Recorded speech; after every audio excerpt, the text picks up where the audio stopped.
Oh, hello. I'm sitting here pretending to cook because I'm trying to work the word pan into today's intro, because we're going to be talking about pan cars. Specifically, we're going to be talking about CRC's GT-200R. So, welcome to Quiet RC. As usual, I'm Rob. Oh, that's almost done.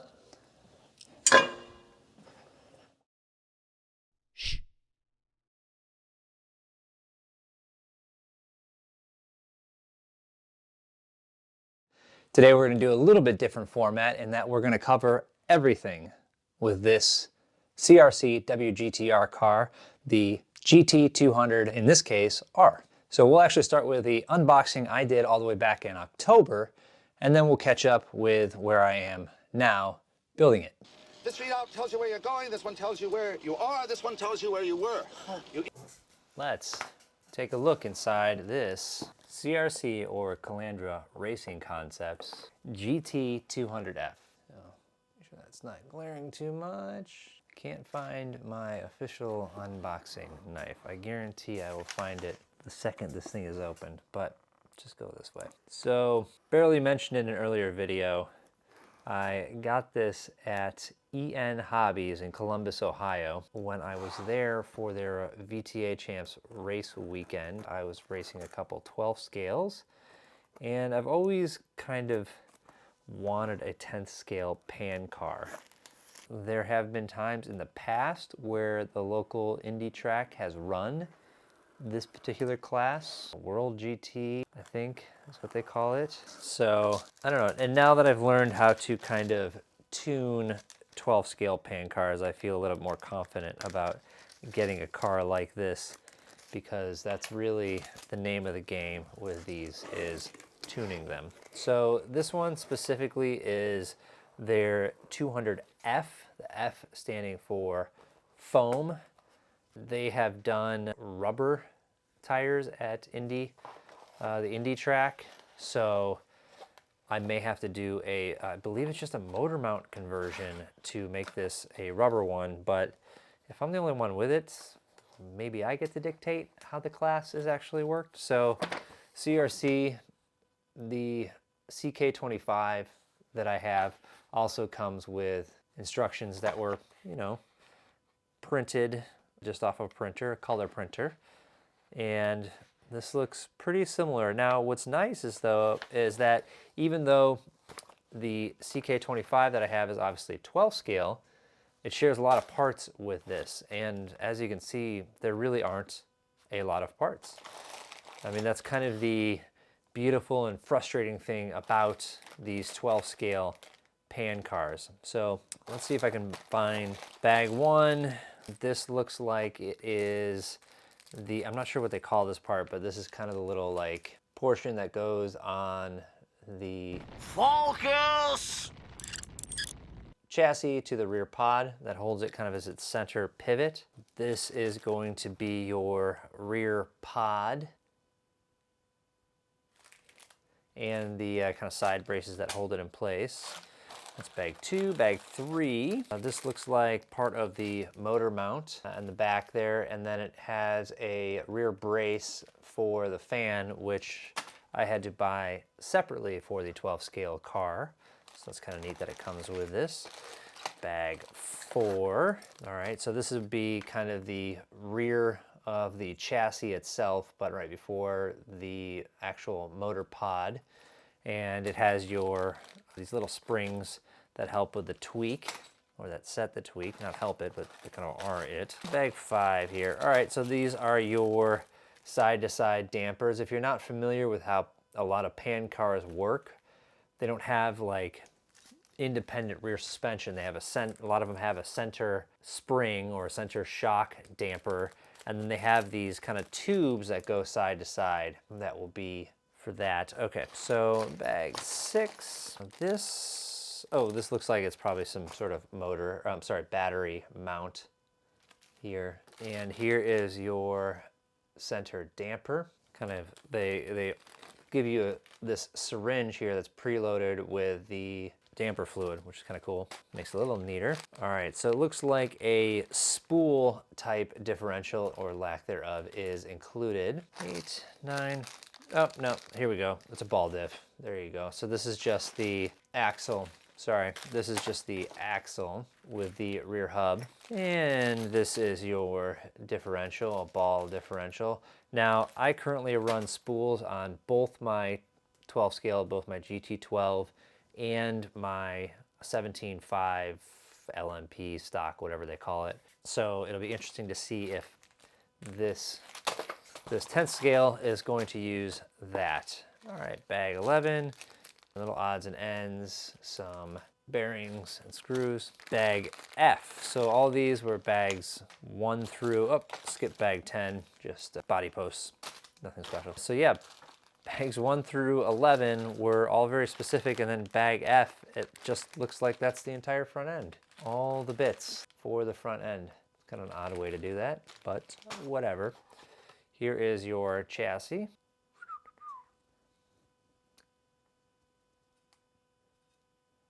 As you can see, it's fairly simple in that regard, but obviously a lot going on in that. And then here's your front bumper. So that is the beautiful thing about these pan cars, is that there's not much to them, right? But therein lies the challenge. Every single piece of this is in some way adjustable, tunable, and that's where you kind of figure all of that out. But cool little thing that I'm excited to try out here. I don't know what I'm going to do for tires. Like I said, we're not running them currently, so I don't have anybody to learn from. I did pick up this. Well, actually, one thing, I should sit down in front of the camera for this. One thing that was suggested at the time I purchased were these side rails. I assume those are for some chassis stiffening. So I just went ahead and took their advice and picked those up. And then this is the body that we're going to use, which is the Exotech. It is the Type A USGT. I think I'm gonna do a slightly different paint scheme for this versus some of the other stuff that I've done, so we'll see. Okay, let's get going on the actual build part of the car. I will also have everything linked down below, everything that I can possibly think of, linked down below in the description here if you're looking for any of the parts or tools or anything that I'm using. Also, please, if you don't mind, if this is your first time at the channel, please remember to like and subscribe. Plenty of builds coming up. That's what we do here. So let's go. Now with this one, the bags are also in order with the manual, and it should be noted that the manual is actually not available online for this specific generation of car that they released. They have some of their older generations online that are similar but not quite the same. So do have to make sure that I hold on to the actual physical manual that they gave me. And for this build, which you may or may not know with CRC up until very recently, I will need my imperial sized tools, both my hexes and my nut drivers and a number 2 pencil? No, number 2 screwdriver. We start with the center pivot ball joint that holds on the rear pod here. And for this one, you're riding that line between making sure that it's loose enough so there's plenty of free movement and as little play as possible, but certainly you don't want to tighten it down so much that it doesn't move at all just because you're worried about it popping out. I've never had one pop out really. I do, however, use a little bit of Loctite to mount these because in my 12 scale CRC, I have had these come unscrewed. Similarly, when you do these side links, you want to get the screws just tight enough so there's no binding and it moves freely, but certainly you don't want it to be able to pop off. I do love that they include this rear brace that has the fan mount integrated into it. With the 12 scale, I actually bought that separately. Now I ended up not using that, but I did have to buy that separately because I didn't include that rear brace with the fan mount on it. I also love the way that CRC does their rear ride height here. It just slides up and down.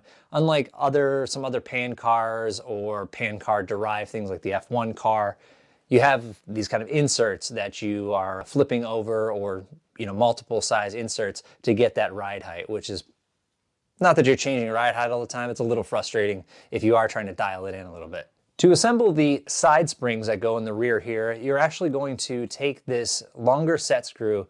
You're going to attach this small little kind of cone plastic piece, and then you're going to take the tapered spring, press that spring onto that plastic piece. Then you're going to take your hex driver, put it through this rear carbon fiber brace. You put your hex driver all the way through that, and then you kind of put a little pressure onto that spring and set screw piece that you've already done, and you kind of put a little pressure on that, and then you back the screw out to actually screw it into that top plate. To attach these plastic standoffs in the rear, I wish these were kind of a little more hex shaped, but they're circular, so I had to grip them with some channel locks. This one that I scratched up a little bit here because I wasn't quite holding it tight enough. But once you get one screw on each one, either up from the bottom or the top, once you got that in, it's fine just to be able to screw in the other one. You don't need to hold it for both screws. An interesting thing that happened here is they were telling me to use a 5/16 screw on a lot of these parts here, but they only had 1 or 2 in the bag for that step. However, they did have extra of the 1/4 inch button head screws. So I ended up actually using those for this whole step. And you can see that they do appear to be a little bit short in the ball that attaches here, but I haven't had any problems with it so far. Of course, at the time I was building this kit, I had not yet purchased the 0.35 inch hex driver that I told myself I was going to buy. I have since bought it, so I got it now.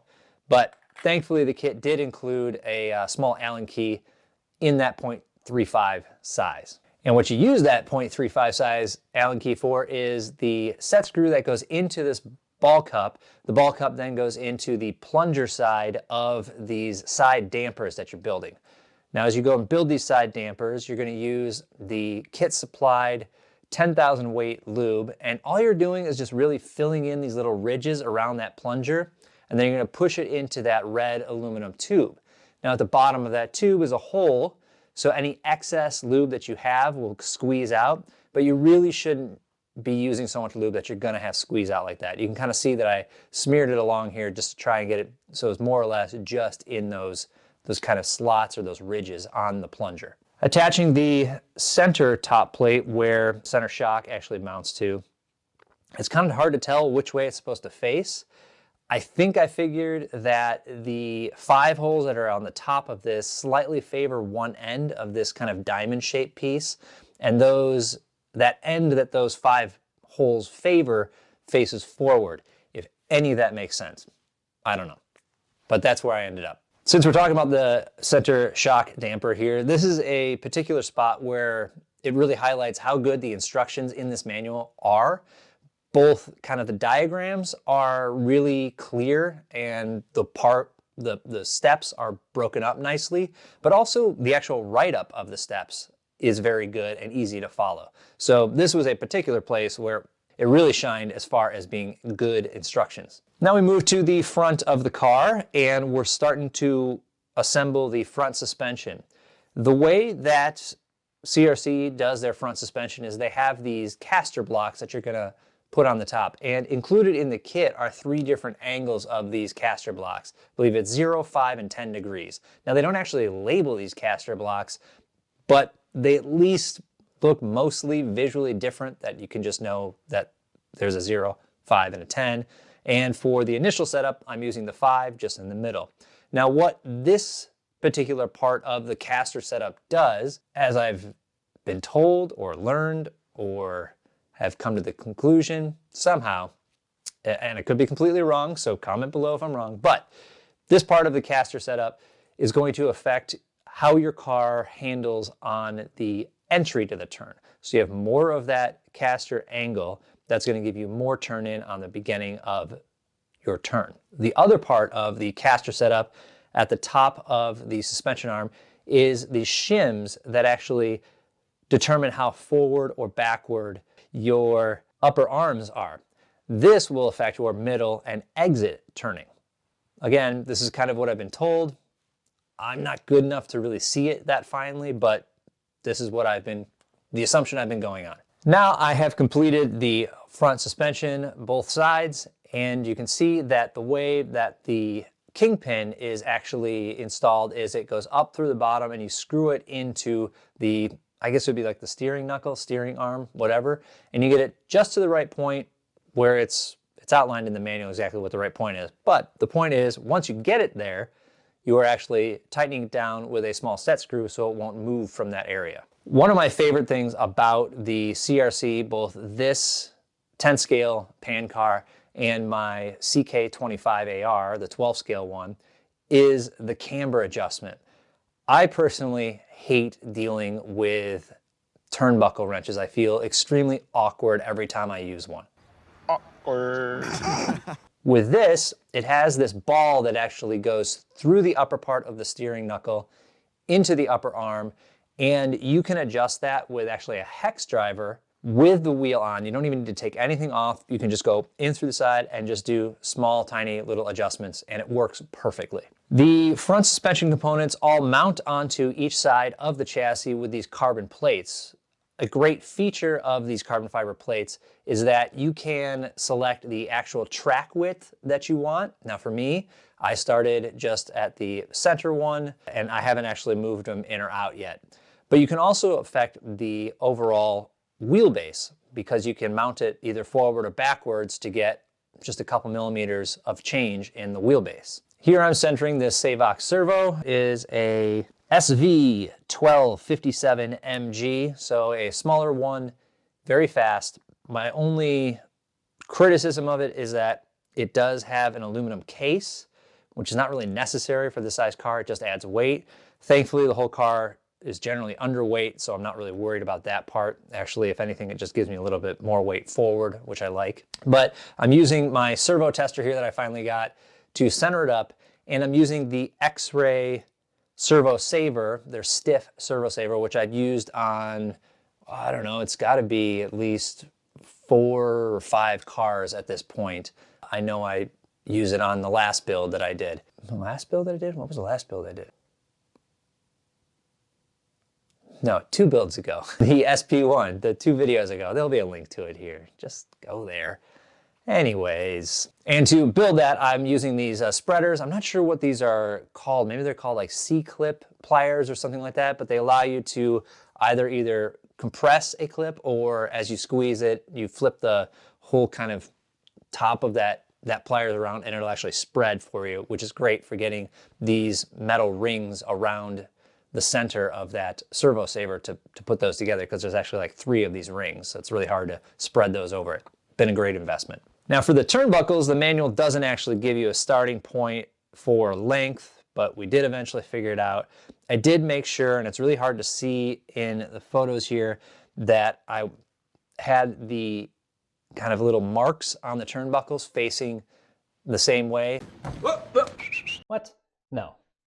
No, guy's a liar. Here, come here, take a look at this. Here, right here. You see, right there, the hash marks are both facing inward. So don't listen to this guy. So if I need to adjust it, I know that I'm just adjusting it the same way for both. As you're finishing out the front end, you'll notice that even though most of the screws that are supplied in the kit are stainless steel, they give you these 3 screws up front and explicitly tell you to use them for the bumper.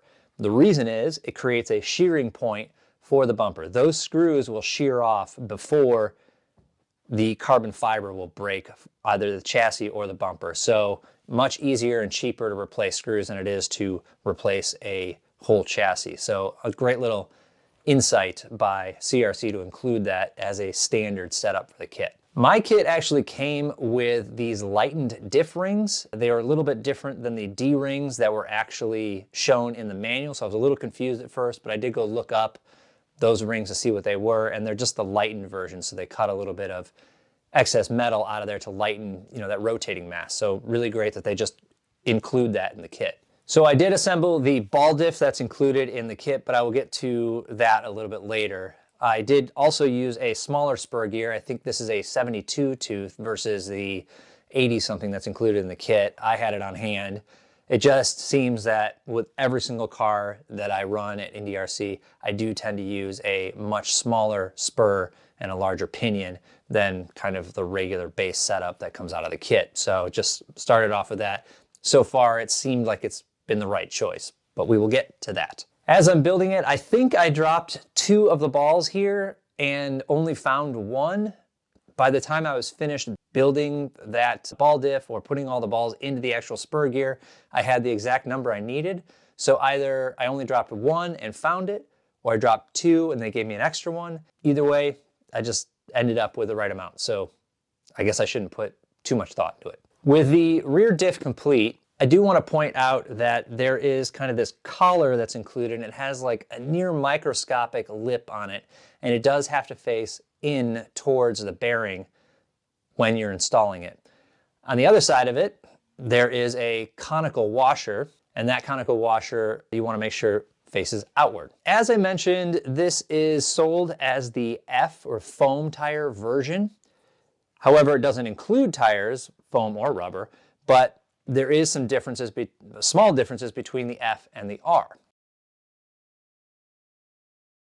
Now I knew I was going to run rubber tires, so I went and got some rubber tires, put them on, and you can see here that even with the ride height put as low as I possibly can, it's still at like 8+ millimeters in the rear. And I need to be somewhere closer to like 5 millimeters. Now in the front, I can just keep adding some spacers up front to drop that chassis down. So you have the suspension arms, and then you just add more spacers in between, and that drops the whole chassis down while the suspension arms stay at the same level. In the rear, however, I did need to purchase both the left and right, or the motor plate and the left side of the motor pod or the rear pod, to actually be able to use the rubber tires at the right ride height. So that's where the conversion part of this comes over. I'm converting it from an F to an R, and it seems like the only thing you need to do is really that rear pod and then more spacing up front with the suspension arms. As I mentioned earlier, the instructions are not available online, so I couldn't get either the R or the F instructions online, because I wanted to look at the 200R instructions to see what the part numbers were for the motor plate. Now I managed to go through the CRC site, find the motor plates that were labeled as rubber tire, so I got those, hoping that was really all I needed for the conversion. As you can see here, the difference between these two motor plates, the shorter one is from the original F kit that I have, and the taller one is the R version. That allows you to get that ride height even lower by allowing the whole back end axle to go higher up. Again, you're raising that axle, that gets it further away from the chassis, that drops the chassis, that's how you get that lower ride height. It also appears to extend the wheelbase by maybe 4 or 5 millimeters, not entirely sure what the exact measurement is, but that's what it does. And now that it's on, you can see that at its lowest setting, it's like less than a millimeter off the ground, so that gives me a lot more adjustability. As far as running it goes, the first body that I actually had for it was Exotech's NSX kind of knockoff body.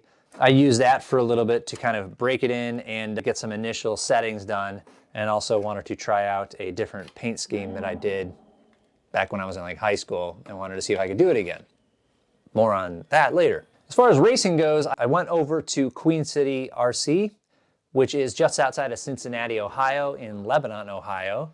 So I took that and my touring car, and by the time I got there, I had actually switched over to use Biddy Designs R8 body. Now, some of you who just saw my HPI RS4 Sport video will maybe recognize this design here. If you don't, go see that video. Right. However, after being there, I learned from some of the other people that were running, they were actually all using this Zoo Racing Zodiac body. Real quick on this paint scheme here, kind of a play off of the paint scheme that I did for my RC10 re-release, the 6-gear one.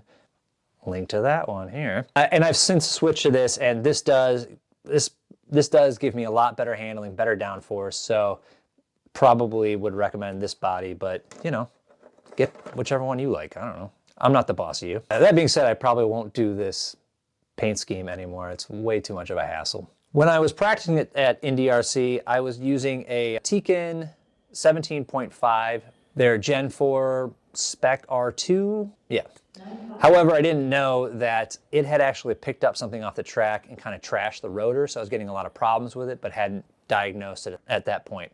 For an ESC, I was using the Tekin RS Pro 1S version, which I've used in a couple different cars and like that, but I've also been switching over to Hobbywing stuff. So I have since switched this over to a 17.5 R1 Super Short and the Hobbywing XR10 Pro 1S. There we go. These names are just a mouthful sometimes. Ugh. I should just call them like Tekin Betty or something like that. I digress. And again, I'll have links to all this stuff down below so you can find whatever works best for you. And then lastly, all of my racing stuff has the FlySky receivers in it to go to my FlySky NB4, Noble NB4 transmitter, which I've had a lot of success with. And while at Queen City, I actually met a guy, Nick, who is from the Indy area but races over there, and he introduced me to a lot of the other guys that were there, and they all helped me set this car up, including switching to a spool, which one of them just straight up gave me like the one piece that I needed, which was really nice of them. And that did shave about a half a second off of my time. So I built it with the kit supplied ball diff, but I have since switched to just a solid axle spool in the rear. And that is one of the great things about kind of the camaraderie of racing. I'm not a great driver, so I'm not returning every week for all the W's that I'm getting. I'm really returning for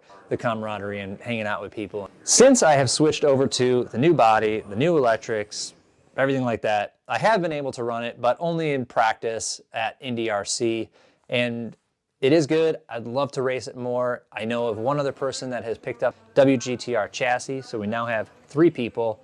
So hopefully we can get a class going for that at Indy RC. I love these pan cars because they do seem so simple and minimalistic that it kind of should be easy. It's kind of like a golf. Like all you're doing is hitting a little ball with a stick. How hard could it possibly be?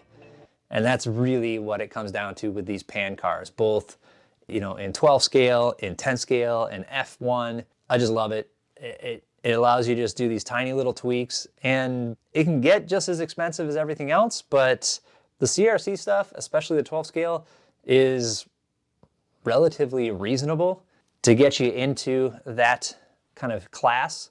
So I would highly recommend any of the CRC stuff. I really do love it. Please remember to like and subscribe. Again, plenty more builds coming up. And that's okay. So the video was done. I had finished editing it. I had exported it. I was ready to upload it. I was just putting the final touches on the thumbnail, but I was still just couldn't get past thinking about what was the difference between the 200F and the 200R. What were the substantive differences that came in the kit? Now, as I mentioned, these manuals were not available on the CRC site. So I went onto the CRC Calandra Racing Concepts Facebook group, and I posted on there a picture of both of the kits, and I said, does anybody have links to the actual manuals for both of these? Not just one, both of them. There's a little back and forth, a little confusion about what kits exactly I was talking about. But finally, Frank Calandra of Calandra Racing Concepts replied to that, and he put links to both the R and the F PDFs. So I got them. They're only about 11 pages long. The next thing I did was I uploaded both of those PDFs to ChatGPT. I asked ChatGPT, find all the differences between the two. And really, it pulled up just a little table, and there were only about 6 or 7 things listed, but really only 3 substantive differences. As I mentioned in the video, it's the 2 side plates, the motor mounting plate and the other side pod plate. Now, it did have a bottom carbon fiber plate that was slightly different as far as like the part number went, but I can't see any difference between the two. The other thing it had was it had slightly different part number for the front suspension mounts. And looking at them and looking on the CRC website, they don't even offer one of them. The only other thing that was a big difference is that up front, there is a servo mounting plate, and that is for the rubber version, part number 1843. For the foam part, it's called 1842, and the big difference is on the foam one, it actually mounts above. There's a bracket that goes above, and the servo kind of mounts up above there. For the rubber version, and this makes more sense, is it is mounted below. But really what I think this accomplishes is it gets an extra spacer in there for the front suspension, so you can get that ride height lower. So I'm gonna go ahead and order it. But here's the thing. Ultimately, 2 side plates, 20 bucks a piece. So let's call it 40. And then this servo mount plate, another $20. So for $60, you can now have a car that if you have a place where you want to run rubber and you have a different place, or maybe, for example, like Queen City, they move outside to asphalt and then they run foams. So you could have the same chassis, just switch a couple things out and obviously tires, and you're ready to go.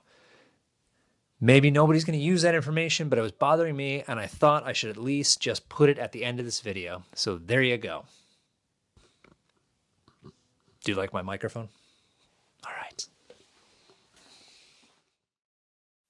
To get you into that kind of class, so I would highly recommend any of the CRC stuff. I really do love it. Please remember to like and subscribe. Again, plenty more builds coming up, and that's all I got for you today. Thank you so much for watching. We'll talk RC again later. Good dad. Okay, just so you guys don't think I'm slacking here, this little thing, to get this overlaid, to do this little thing, that took me about 3 hours to figure out how to do. So you're welcome.